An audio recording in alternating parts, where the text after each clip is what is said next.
আমরা এখন দাঁড়িয়ে রয়েছি ধারাগাঁওতে।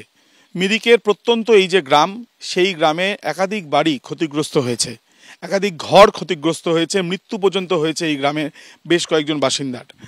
ঠিক আজকে যখন রাস্তা পরিষ্কার হয়েছে, কিছুটা যান চলাচল করছে স্বাভাবিকভাবে, এবং তার সঙ্গে সঙ্গে যে যে জায়গাতে বড় বড় পাথর পড়েছিল সেই পাথর ইতিমধ্যে সরানোর কাজ হয়েছে। ঘরের সামনে পাথরের চাই একেবারে স্তূপ আকার ধারণ করেছিল, সেই পাথর ইতিমধ্যে সরানোর পর খোলা গিয়েছে ঘরের দরজা। এই যে ঘরের সামনে আমরা দাঁড়িয়ে আছি, এখানে বেশ কয়েকজন থাকতেন, বর্তমানে তারা অন্য জায়গায় রয়েছেন, রিলিফ ক্যাম্পে রয়েছেন। এবার সরাসরি দেখাবো যে এই ঘরের অবস্থা কি।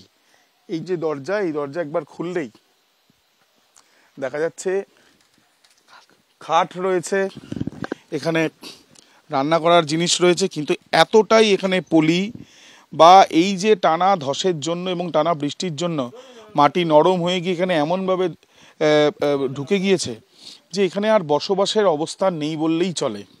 এখানে দেখা যাচ্ছে সমস্ত কিছু, গ্লাস থেকে শুরু করে হাঁড়ি কড়াই, এমনকি খাট এবং জলের যে বিভিন্ন পাত্র, সমস্ত কিছু এখানে রয়েছে।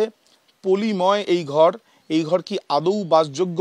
अभी लैंडस्लाइड हो गया इधर, अभी सरकार कुछ नहीं मिल रहा है यहाँ पे गांव पे। क्यों? पता नहीं कि देख के चले जाता है, देख के चले जाता है। क्या क्या बोलते, कौन कौन आता है? सब लोग आया है, बड़ा लोग आया था, कुछ नहीं नेता? किया था। हाँ, नेता लोग आया था, नेता लोग, पता नहीं क्या बोल के गया है उधर, ऐसे देख के चले गए। कब होगा, कुछ कुछ बोला कब होगा, घर होगा कि नहीं? कुछ नहीं बोला। कितना दिक्कत में है आप लोग, कितना प्रॉब्लम में है? दिक्कत है इधर का, मतलब बहुत दिक्कत है, बहुत दिक्कत है। अभी रहने की जगह नहीं, अरे कपड़ा नहीं है इधर का आदमी का, ऐसे हो गया।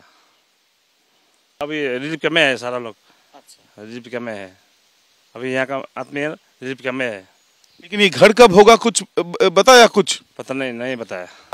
এখানে এই যে ঘর, সেই ঘরের যিনি থাকেন তিনি কিন্তু জানাচ্ছেন এই ধারাগাঁওতে যে কি সমস্যায় তারা রয়েছেন। তাদের কাপড় নেই, তাদের বক্তব্য যে তারা থাকার মতন অবস্থাও তাদের নেই। ক্যামেরা প্রবীরদের সাথে আবির দত্ত, এবিপি আনন্দ, ধারাগাঁও।